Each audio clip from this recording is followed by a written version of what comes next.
Yeah, man, it's the failed athlete, but that don't mean you got to fail in life. Make sure y'all like the video, comment. Make sure y'all hit that bell for the notifications. I want to get straight into it. Tyreek Hill, you thought it was sweet, right? You thought you was able to go down to Miami, bust all these Latinas down, just have a plethora of Latina women running around. Baby mamas, you thought they was going to be accepting of that? You thought you were going to be able to get away with that? No, Tyreek. Tyreek was subjected to a Negro wake-up call recently, and it got me thinking, damn, this has happened more times than not, right? So in this quick little video, I'm just gonna give you a quick little 5 count of dudes who've been subjected to this type of nonsense. They forgot what it was, you know what I mean? Hey, sometimes that caviar, that champagne, it'll get you right. You could forget, right? Here's 5 times athletes forgot they was black. The first things first, we got Terrell Davis. They tried to ban the kid from American Airlines. For what? I have no clue. Legend. John Elway. Them championships didn't matter. Him putting Denver on his back didn't matter. You getting kicked off this airline. Why? It happened earlier this month. Davis was on a United commercial flight from Denver to Colorado.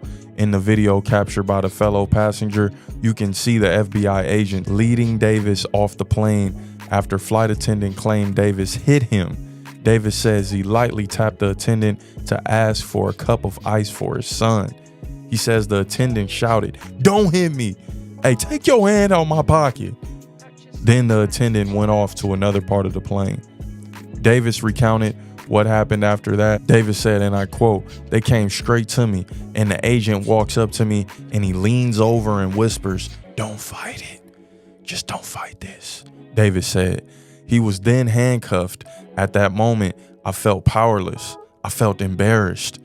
I thought, what the hell is going on? I didn't get a chance to see what was happening. He didn't tell me what was happening. I'll tell you what was happening. Your ass was finding out that day. They said, "Hey, listen, we got to get Terrell. I don't know what the hell he's been thinking. He's been taking first-class flights. He's been getting a little ahead of himself. Let me remind him real quick. Let us remind him real quick that no. Go pick that cotton. Don't forget who you are. Don't get too beside yourself in this society." That's what they was letting Terrell know. Hey, I don't know what Terrell been doing out there in Denver. I just know these people is gunning for him, man. Next up on the list, we got Michael Irvin, man. They tried to play Uncle Mike. They tried to hit Uncle Mike with the old woo-wop. Nope, he wasn't going for it. Y'all thinking Uncle Mike's still on that rock. Y'all thinking Uncle Mike still got a little habit. Nah, that man is sanctified. He's ready to go. He done sweated all of that out. All you got to do is go watch that, man. Full sweat, each and every show, putting his all into it. You're not going to catch Michael Irvin slipping. And that's exactly what they tried to do. They tried to get him for his paper. Irvin was accused of misconduct by an employee of the Renaissance Phoenix downtown hotel ahead of the Super Bowl earlier this year.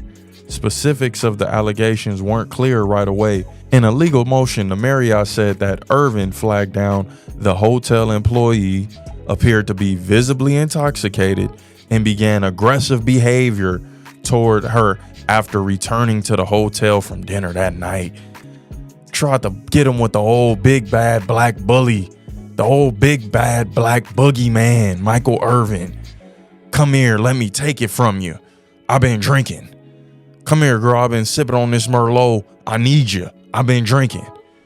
They tried to throw that rap on good old Mike Irvin, right? Let him know real quick. No, you still everything we think you are, nigga. Stop it. A lot of the times that white woman word trumps all, but this time around they had the footage. And you know what? The film don't lie. You couldn't throw Michael Irvin under the bus for this one. Hey, maybe a man with a habit once upon a time, but he's cleaned himself up, got his life right, and you see he not going for it, man. Mike was able to flip that case into a $100 million bag. Give credit where credit is due. Give credit where credit is due. Michael Irvin, we gotta say, came out of that situation on top, but watch your back. He did get shortly fired after that whole escapade, and he's trying to work his way back to TV. So shout out to Michael Irvin, man, getting that $100,000 bag off that false accusation, standing strong, still getting after it. nothing but love to Michael Irvin, man. Next on the list, we got Kyrie Irving. And does this even need to be talked about? Does this even need to be said? Right? This is more so of the obvious. You knew they was coming for Kyrie as soon as he decided to speak up on a certain culture, on a certain ethnicity. You gotta kind of keep that funky if you know what's what. I have a lot of Jewish friends, so I'm not freaked out by your culture. I know a little bit about it just from hanging around. I'll be like, yo, let's go out at school tomorrow. They'll be like, we can't go out. It's Shanana tomorrow. I'll be like, what is Shanana? I had so many questions. Why do some of your people dress like Run DMC? Hey, seriously, you can't say too much about that community. They're gonna hit you with that anti-Semitic label, and that's exactly what they did to Kyrie Irving.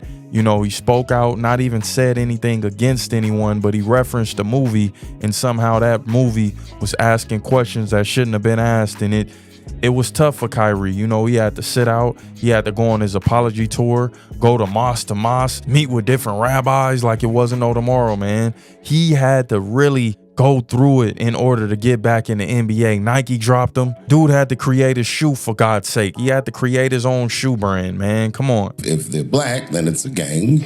If they're Italian, it's a mob. But if they're Jewish, it's a coincidence, and you should never speak about it. Quit playing, Dave. Say that one more time. If they're black, then it's a gang. If they're Italian, it's a mob. But if they're Jewish, it's a coincidence, and you should never speak about it. Don't speak on it, man. And that's exactly what Kyrie did. So for Kyrie to show that bravery, for him to show that wisdom and really speak on it, you got to give credit where credit is due, man. Shout out to Kyrie Irving. And the thing about that is he had to work his way back into good graces. You know, them people treated him like he was the scum beneath their shoe. And he somehow got in their good graces. And you know, all it takes a lot of the times is what? Winning. They paired him up with Luka. Got him a good, great white hope. He going all the way to the finals with it. Kyrie, he's shown love again. Or is he? Because he didn't get to go to the Team USA bout. He didn't get to go down there to Paris to really show he was that guy. Lord knows Kyrie should have been on that team, but that's another story for another day. Let's keep this coming. Next on the list, we got Patrick Beverley. And I rock with Pat Bev, man. Hardworking dude. Came up with Derrick Rose. You never would have heard of him because he worked his way up, was in all type of Euro leagues, D-League, G-League, whatever you want to call it, worked his way up. Good. I'm Pat Beverley. I'm known for that stopper. I'll injure Russell Westbrook. It's good. It's on me. That's what I'm building my persona off of. Hard-nosed, tough basketball. Pat Bev. But later in his career, Pat started to get a little bit beside himself, man. I gotta keep it funky, man. I can't tell a lie here. He started buying into himself a little bit too much. He started getting a little bit too big for his britches. It was good when you were that hardworking cat. It was good when you were that humble guy just looking for a spot in the league. People respected that. They wanted to see you win. But then when you started being a little bit cocky, a little arrogant, well, you know how that's gonna turn out. You know you can't be that guy, Pat. And I get it because you're a defensive bully. You're a pest.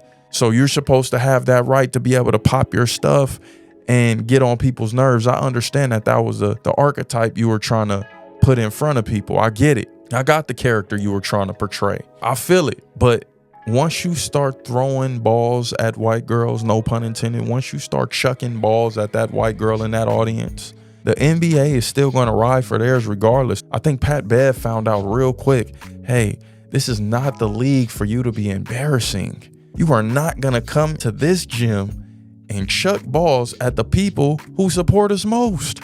No, Pat, you will be back overseas. We will send your ass back across the water to try to get your last little bit of rocks off. We was dealing with you because the story was something at one point, but now you just pushing it. Well, you know Massa don't like that. You know you're not gonna be able to just get away with dogging his women like that. Come on, man, not in the forefront. He's going to get you at least on the back end, and that's exactly what happened to Pat Bev. He thought it was sweet. He had got a little bit too big for his own britches. In my opinion, Pat Bev was out there thinking that he could pretty much do whatever. Yeah, you made it. They stamped you with a few M's. You feeling lovely? You feeling great? That can all be taken away. And a guy like Pat Bev should have known that coming into it. But at the same time, I got to respect him for going all in that role, going all in on that bully role. You want to be the villain? Be the villain. It's just You know when you get sometimes too into a character and it just bleeds out of you, and now you just sometimes it results in you not being here. We seen what happened with Heath Ledger, right? You just get that far into a role to where you just embody the role. He lost his mind for that split second when he chucked that ball. You knew your money was gonna be funny after that, Pat. Don't mess up the bag thinking you're above your britches, man. Sadly, all these guys had to suffer their Negro wake-up call. I wish nothing but the best to these gentlemen, especially Tyreek Hill. That's a tough situation to go through, but at the end of the day, we know you were targeted. We know how it go when you shining, when you stunting, when you the king of Miami. You hitting all the women that a lot of these locals want to hit with ease. This might be the love of their life, and Tyreek Hill is slaying her. No rubber, full permission. That's Tyreek. That's what he's able to do at this point. He's that guy right now in Miami. And a lot of people envy that. And that video showed it. You know exactly who he is, but you're choosing to arrest him right before a game. You know what I'm going to do? I'm going to come to that game and I'm a ball. I'm going to take the high road and I'm a ball. Give credit where credit is due. Tyreek Hill, he definitely caught a Negro moment, but reacted so elegantly.